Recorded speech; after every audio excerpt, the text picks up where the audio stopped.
This jump demonstration shows how to create an EWMA chart on individual data. We're using the engine temperature sensor data from the sample data library. Let's begin by going to Analyze, Quality and Process, Control Chart, EWMA Control Chart. Y goes in the Y role, and then I'll click OK. We're presented with an EWMA control chart using the mean of the data as the target and the sample standard deviation of the data as sigma. The chart uses the default lambda value of 0.2.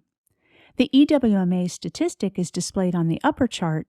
The lower chart is a Shewhart chart on the individual data. We can change the target, sigma, and lambda values to reflect our process requirements. I'll enter 100 for the target, 10 for sigma, and 0.1 for lambda. A mean shift in the process is detected by the EWMA chart beginning at row 26. The last marker on the EWMA chart is a forecast of the next EWMA value.